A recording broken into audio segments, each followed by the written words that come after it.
Hello, everyone. I am Ben Johnson, and this is the Perpetual Chess Podcast. Perpetual Chess is a weekly interview show where top chess players, authors, content creators, and accomplished amateurs discuss their careers and share stories and chess improvement tips. Perpetual Chess is a part of the Blue Wire Podcast Network, and we'd like to give special thanks to our presenting chess education sponsor, Chessable.com. For more information about the show, you can go to perpetualchesspod.com. But without further ado, let's get to the show. Hello, everyone, and welcome to a bonus The Chess World is Going Crazy edition of Perpetual Chess. Before we get you to the bombshell story of the week, just a quick reminder. If you, like me, while maintaining this podcast, are struggling to keep pace with the chess news, I've got good news for you. Sign up for the Perpetual Chess Link Fest, a free weekly email I send each Friday, highlighting the best chess news, interviews, improvement articles I've seen in the prior week. Given the topic of this podcast, this week's Link Fest will be a doozy. If you search for Perpetual Chess Link Fest or follow the link in the description, you can sign up to get a free news rundown every week. Okay, so having covered that, let's move on. What a week it's been here in the chess world, as chess has made global headlines and has been shaken by the shocking withdrawal of Magnus Carlsen from the Sinquefield Cup after losing to Grandmaster Hans Niemann in round 3. For those newer to chess, withdrawing from a tournament may not sound like a big deal. It's fairly common in open tournaments. But in invitational tournaments, it kind of ruins the tournament for everyone else. It nullifies the prior games. It upends the standings because since Magnus had played fewer than half his games don't count. None other than Garry Kasparov took to Twitter and castigated this withdrawal. Among other things, Kasparov said, in quotes, "It's an act with no precedent in the past 50 years of chess." So, and of course, the implications of that withdrawal are, the suggestion is that there was foul play involved in the tournament. We'll have more on that in a second. I think a lot of you are probably aware of the sort of broad details of this, but we're going to lay it out anyway. But first, wanted to tell you that joining me as a guest in a little bit will be International Master Greg Shahade. It's an interview recorded earlier today on Thursday, September 8th. As I record this, Greg Shahade is the founder of the Pro Chess League, founder and a trainer at the U.S. Chess School, which for over 15 years has been training camps to train America's top young players. I thought Greg would be a good person to talk to because he's overseen training sessions with Grandmaster Hans Niemann for years. I remember years ago when he identified Hans to me as a standout talent. He also identified Hans as a kid with a unique personality from a young age. I've also known Greg for decades and always considered him to be an astute judge of character. So as we record this, it's this everyone sort of parsing little clues and trying to figure out, did he or didn't he, and to what extent. And because I trust Greg's judgment and he knows the principles, I thought he would be a good person to bring in. For clarity, it should be noted, Greg often works in a freelance capacity for Chess.com. The Adult Improver episodes of Perpetual Chess are partially sponsored by Chess.com, but both Greg and I are speaking only for ourselves in this interview. And note that this interview with Greg was recorded Thursday afternoon, which on the timeline I'm about to share with you guys is before the Chess.com statement in response to Hans's interview was given, but after everything else. What can I say? It's a fast developing story. We're going to try to get this pod out quickly, but if other stuff happens, we'll probably drop some subsequent pods. So anyway, before I get you to the conversation with Greg, I did want to walk you all through the timeline of events so far with a few key quotes thrown in. I'll share one or two observations of my own so far, although the main thing I've learned so far as I follow this story and try to draw conclusions is that I need to stop trying to draw conclusions because information is emerging all the time, and we just don't know enough to really know what happened, and hopefully that will change in time.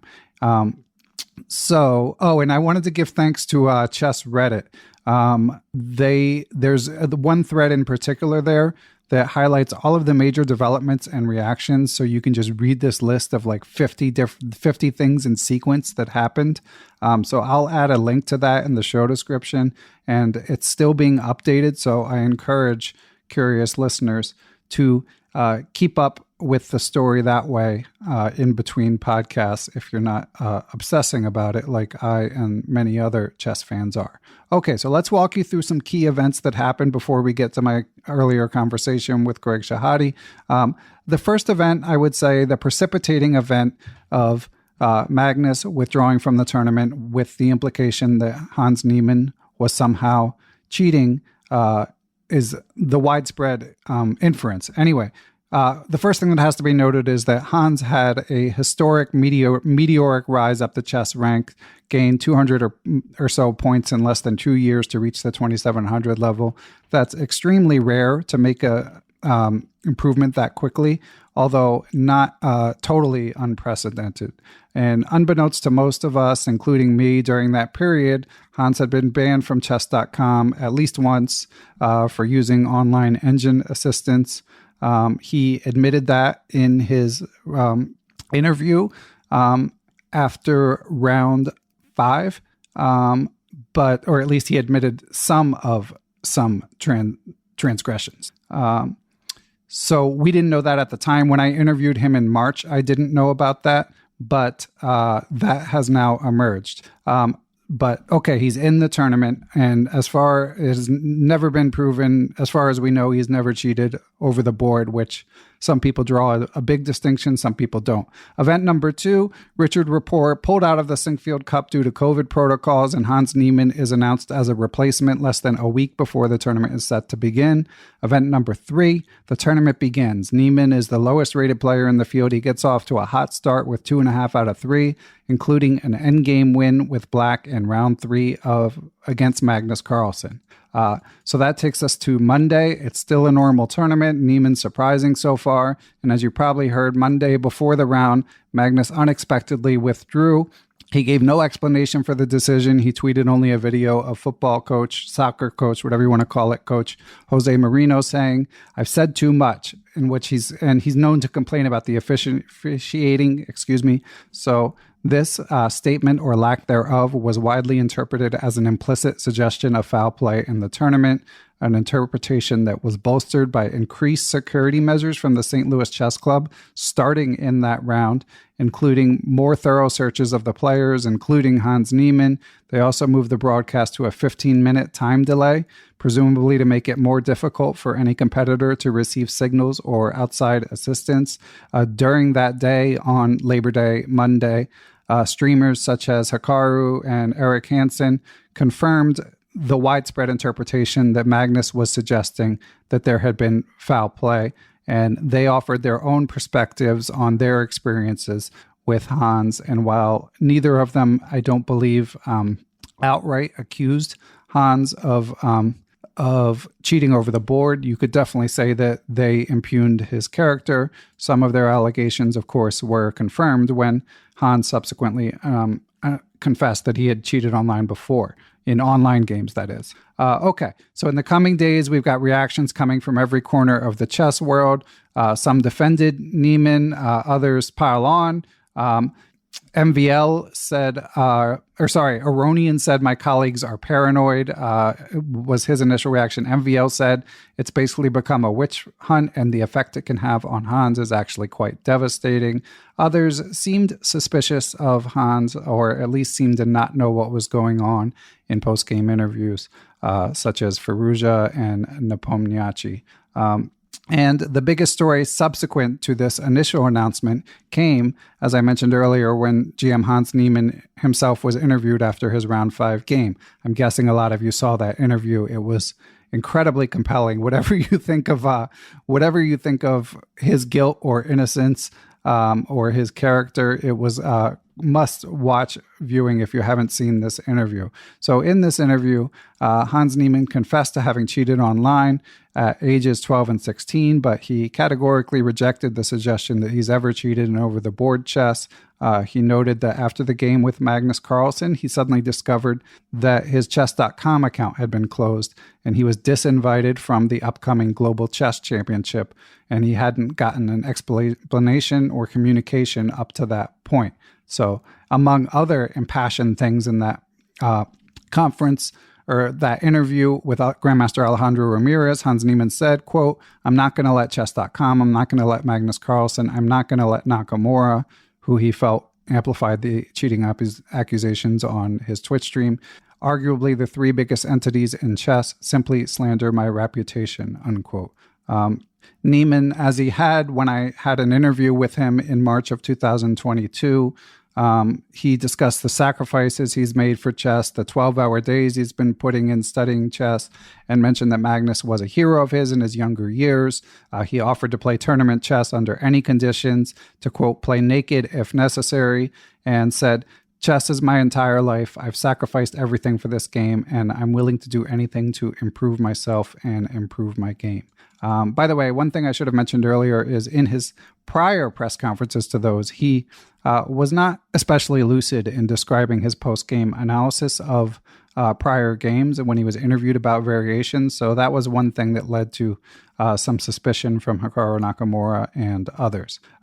So that takes us up to when I recorded the interview with Greg. Subsequent to that, here on Thursday night, as I record this, we've been waiting for some sort of statement from chess.com and especially from Magnus Carlsen. We still have not heard from Magnus at this time, but Chief Chess Officer Danny Wrench of chess.com issued a statement saying the following. I'm just going to read it verbatim. It says, "Dear chess community, the last few days have been tumultuous for many in the chess community. At the time, we reached out to Hans Niemann to explain our decision to privately remove him from chess.com and our events. We've shared detailed evidence with him concerning our decision, including information that contradicts his statements regarding the amount and seriousness of his cheating on chess.com. We've invited Hans to provide an explanation and response with the hope of finding a resolution where Hans can again participate on chess.com. We want nothing more than to see the best chess players in the world succeed in the greatest events. We will always act to protect the integrity of the game we love." From Danny Wrench, Chief Chess Officer. So that's the latest development as I record this. We will see if Hans responds to that. We will see if we hear from Magnus. A few other key quotes. Of course, this story has been picked up all over. There was an article in the Wall Street Journal where they said, and I quote, "This is in regard to on over-the-board cheating, which is sort of the primary question right now. Is it's clear that Hans Niemann had cheated online. I'm not condoning this behavior by any means, but there's many people who have cheated online. A lot of them, we never find out who they are if they agree to a silent punishment and then move on. That had been the case with Niemann before this storm erupted." So anyway, the quote was, "Security checks, including game screening of Niemann's play by one of the world's leading chess detectives, the University of Buffalo's Kenneth Regan, haven't found anything untoward." And I wanted to mention Dr. Kenneth Regan is an international master. He's a statistics professor and one of the foremost experts in the world on cheat detection. I interviewed him a few years ago about his career and the state of cheat detection. I'm hoping to interview him again soon. So we stay tuned if I can make that happen. But I also wanted to read a quote by Grandmaster Nikita Vichigov, who wrote in Russian, talking about over-the-board chess. He says, "There are no serious anti-cheating measures giving players a sense of complete safety in chess. Along with the frames, metal detectors, delayed broadcast, there is no certainty of their circumvention." So that's going to be a story. However this shakes out with the individual actors, I feel like a sort of whispered distrust of the safety, the preclusion of engines of tournament chess has now been cast out into the open, and it's a serious issue to be reckoned with, and one we will certainly be talking about here on the podcast. As for my own perspective on this matter, I'm hesitant to even say anything because the news has been coming so fast and furious, and as new information emerges, opinions can change. One thing I'll say for sure is that as of now, none of the principals in this story come out looking good, unfortunately. It's really disappointing. Whether Hans Niemann cheated or not, it seems like Magnus handled this pretty poorly, and the reactionary response of many of the other principals also has exacerbated the situation. So I'm going to try to learn from that.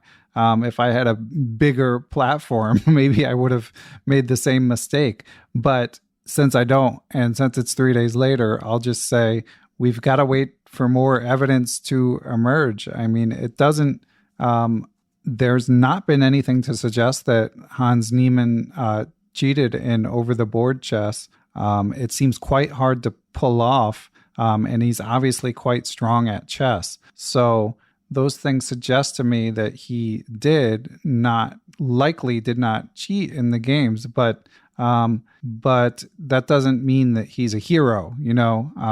We don't know the extent of his online cheating, and it's possible that evidence will emerge. So unfortunately, I don't have much to add at this time, but hopefully more information will come to light as it has fast and furiously. So before we go, just wanted to give a shout out to our sponsors, Chessable and AIM Chess. Of course, whatever's going on in top level chess, it doesn't impact the efficacy of a chess tool that can help you improve. And I'm happy to report that both Chessable's excellent opening and endgame and tactics courses and AIM Chess's algorithm can help with those things. So be sure to check them out if you're working on your own game. And I did want to note that the scheduling of perpetual chess is sort of becoming an issue now, because I generally record weeks in advance, and it's very rarely been an issue over the years. But lately, the news is coming out so fast that the episodes I'm releasing on Tuesday are not discussing these stories. Like, I have a great interview with Grandmaster Jakob Aagaard coming on this coming Tuesday, but it was recorded last week. So we don't discuss this story, although we discuss many other things. And Jakob Aagaard, by the way, wrote a great blog post that I'll link to, sharing his thoughts as of a couple days ago, because he's worked with Hans Niemann a lot, as I discussed with Greg. So anyway, to the extent there's breaking news, I'll be covering it in additional podcasts rather than the regular ones. But anyway, I've babbled for long enough. Let's get you to my conversation about the events with International Master Greg Shahade, recorded Thursday afternoon on September 8th. Coming your way after the break. And we are here with Greg Shahade, someone who has worked with Hans Niemann since he was a young lad. I guess he's still a young lad, but pointed out his talent to me many years ago when I was visiting a U.S. chess school. And obviously, Greg also tends to have a rational mind that can cut through the fog and think about probabilities of, say, cheating and stuff like that. But first, let's welcome Greg. Welcome. Hey, what's up? How you doing? I'm well. So, Greg, tell me about your impressions of Hans Niemann. I know you've watched him grow up from afar with periodic interactions with him over the years in your role as founder of the U.S. Chess School. Impressions? I mean, I like him. He's good energy. I mean, listen, when he was like 9 years old, he was very rambunctious, like difficult to have in a class setting. But like, you still liked him because he had this passion for chess and winning. And he had certain qualities that I've never quite seen anyone like him in all of the kids we've had in our camps, which is hundreds. I've never seen anyone with the qualities he has, which is like this desire to win that's like a little, I don't know, little different. It's like you could feel it, like every like blitz, every loss hurt him a lot, like even as very young. And I know it does for all kids, but it was just like a little more maniacal. I don't want to say it was good. To me, it seemed like a sign of talent, like how much he cared. Mm-hmm. Yeah, I know you've mentioned actually in prior conversations that you can sort of consider it a marker of talent if you really hate to lose. Now, I mean, based on, obviously, we don't know anything. We're just sharing our impressions. But based on your impressions of Hans, seeing him grow up, is that something where you think like the urge to win is so strong that you think he would like cheat at the board in the Sinquefield Cup, say, for example? No, I would not peg him as some. I mean, there's almost nobody that I would think would do that because it's probably very difficult to achieve. There's no reason that I would pinpoint him as somebody who's more likely to cheat than somebody else. But like anyone's capable of cheating, I feel like no matter how well you know somebody, they can always surprise you. It's happened so many times. So I would not say like there's nobody I would say like if they got caught cheating, I would be like, there's no way that this happened. It can happen to almost anyone, but there's Okay. no reason that I would highly suspect him even. Okay. And what was your reaction when the news came out on Monday that Magnus be uh, would be dropping out of the tournament and the subsequent rumors that swirled from that?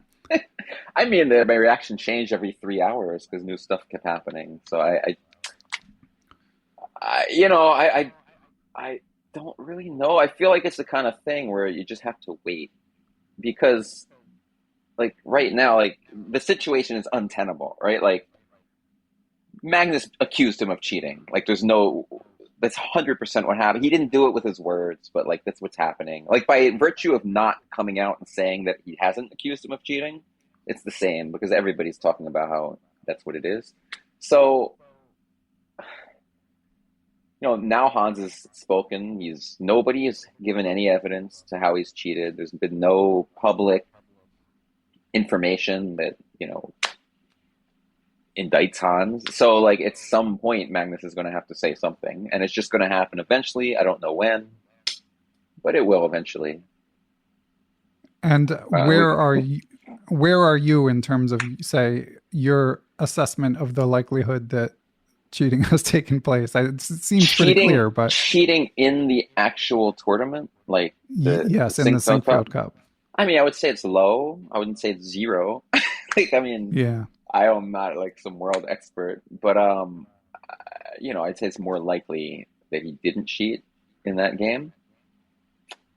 There's like not a ton of evidence to it. And another thing about Hans' personality, which is like interesting, was always kind of strange. Like he was always a better player than he was kind of like a student, not student, but like in class when you would call on him, he would sometimes have ideas that were just kind of insane. And then when you tell him like your idea doesn't make much sense, he wouldn't give up on it. You know how you have students like that where they just keep fighting and fighting and fighting for their plan and they don't like kind Right. of back down. So when I see him doing this in analysis, it kind of reminds me a little bit of that in some different version of that because he was such a strong player and he was still doing this stuff in class where like he would just have some idea and he just wasn't willing to just say no. Okay, you're right, my idea is not good. um Yeah. GM Jakob Agard, I don't know if you saw the blog post I that he did, I wrote. did. Yeah, he said something similar. And Yeah, I know, when he said that, it reminded me of some of my interactions with Hans. yeah. And obviously Hans is so strong now that he's probably sort of graduated from the US chess school. When's the last time Sure. you interacted with him? Well, this pandemic was it made it so I didn't interact with a lot of people in the chess world for a Right. bit. But he came to our one of our last camps in 2019, where Jakob Agard was the coach. Okay. And he had a really I enjoyed having him there. They had a really good vibe together. He got along well with all the other kids. And like he's a strong. There's another thing about him, like his blitz play is very interesting because I would play him in blitz. I think this is sometime in like 2018, maybe even 2017, and I was higher rated than him at the time. And there was just something in his style that was unique a little bit. Like he had this. I'd say it's a combination of like intuition, speed, confidence, and like some preparation.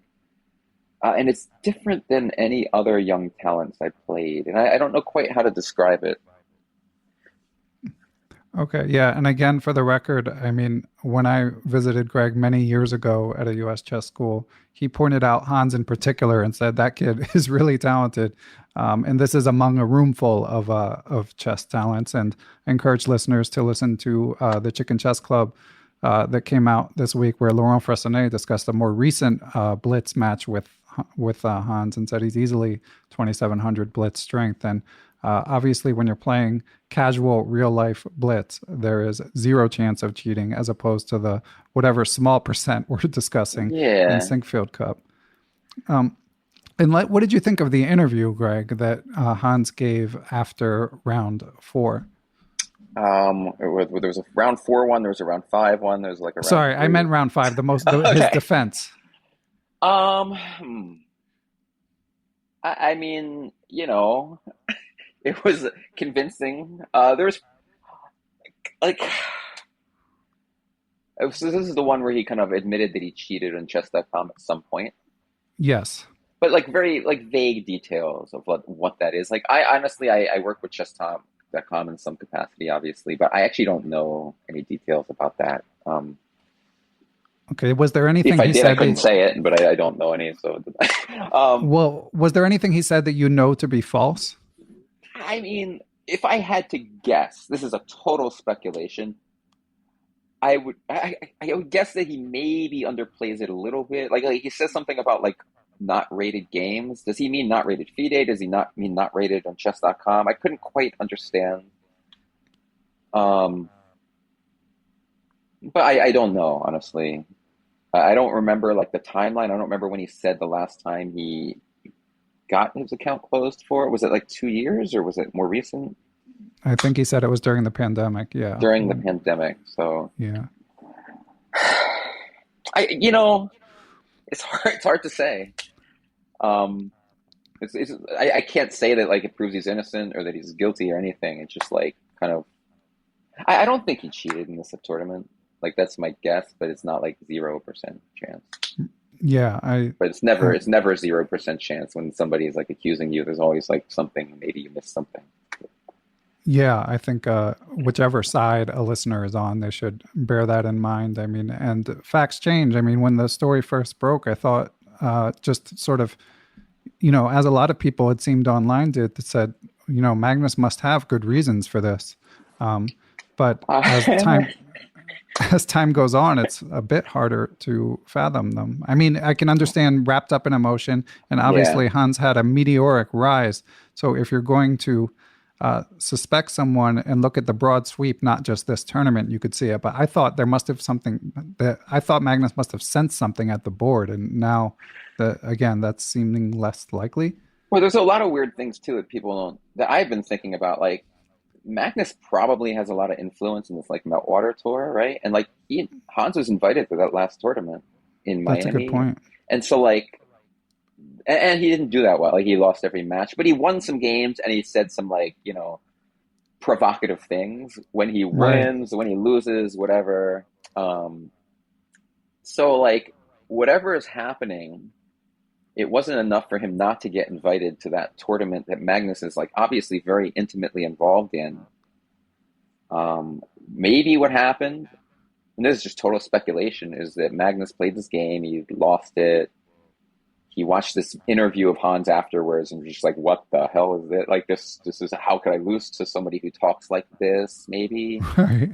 And then like the thing about the miracle with the preparation, which to me, totally reasonable thing to have happened. But Well, at the time, maybe that's another one where it seemed more improbable to me until I got more details about the transposition. which yeah, it didn't seem that improbable to me. It was like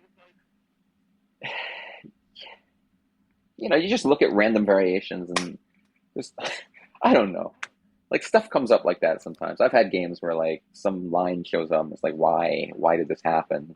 And like people were saying like it's like he starts saying like he tries to guess the game. Like he's like, "Oh, I think this was a Magnus game versus Wesley So 2018, right?" And like he obviously just got confused. Like when you're studying preparation, you're not sitting there memorizing who played what game. You're just looking at the moves and probably just got Yeah. his brain mixed up. And like if he's cheating, why is he just gonna make up random names? Like it's silly. Yeah. um, so I don't know. I mean, It's I will say one thing that was funny is that game against Ferrugia when he's like F4 and White's just winning. I mean, I was looking at it and I'm like, really? Like, right. really? I'm like, you're down a piece. I mean, like, but I guess, I mean, the guys played the game. You looked at it closely, and so I'm guessing I'm just not understanding something. And then I found out later it was just like winning for black, which was what I would assume if I looked at the position. So it's like a very strange, intuitive, like wrong thing because like I'm obviously if he's 2700, he's much better than me, and like he shouldn't be that wrong about something. Yeah. But I guess it happens. Yeah. I mean, especially again, because in that interview, they didn't even address the elephant in the room. They didn't even discuss the cheating allegations. They just kind of like left it under the surface while he was quizzed relentlessly about variations. Well, it's Um, probably because, in the middle of his game, he didn't realize why it happened, right? Like yeah, maybe he but there was thought, like some subtext where, like, when Alejandro said said, "Yeah, I wonder why," or something like that at some point. Like, he seemed to be aware of the allegations. Um, and another interesting fact I wanted to highlight based on what you said, like this idea that he got invited to Meltwater in Florida, the Crypto Cup, and then still got invited to this. And this, of course, was a last minute invite, which for one thing might make cheating less probable, but also like he probably only got invited because he's become such a lightning rod even before this.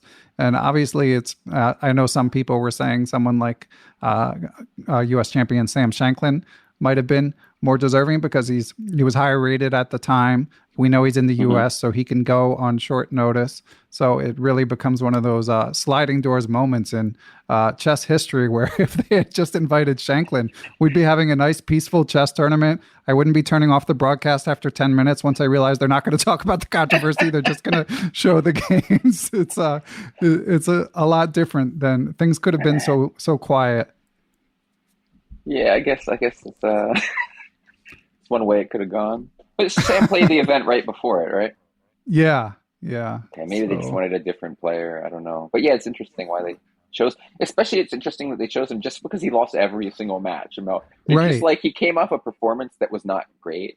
Like it wasn't as bad as it looked because he would win individual games within the matches constantly, but then he would lose the overall match.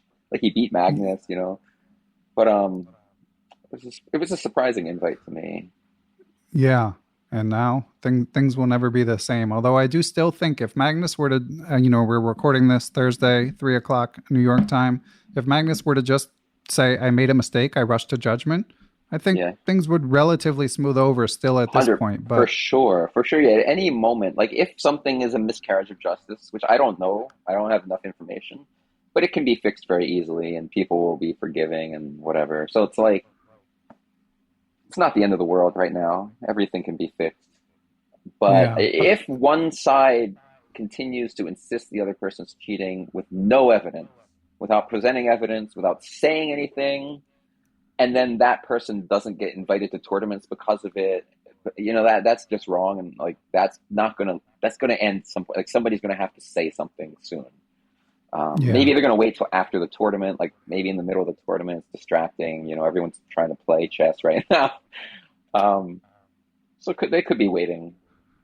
Yeah, I keep waiting and waiting, checking my watch, as I'm sure everyone listening is. Well, listen, Greg, we both got to go. We did this on short notice. Do you have any closing thoughts before we say our goodbyes?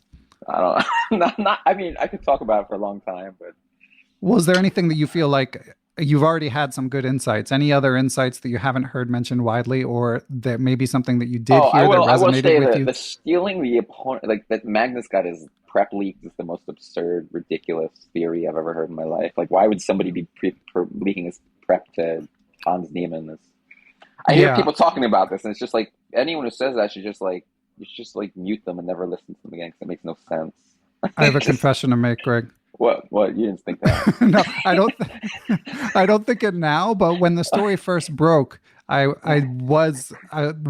did think, and I didn't think there was a mole on Magnus's team. I thought maybe he got a hold of a file, or maybe he was walking next to Peter Hein Nielsen. Oh, I mean, anything's possible like that. Sure, overheard something. But like, how much can you overhear? Like, it's like move 15 of some position, like and then like.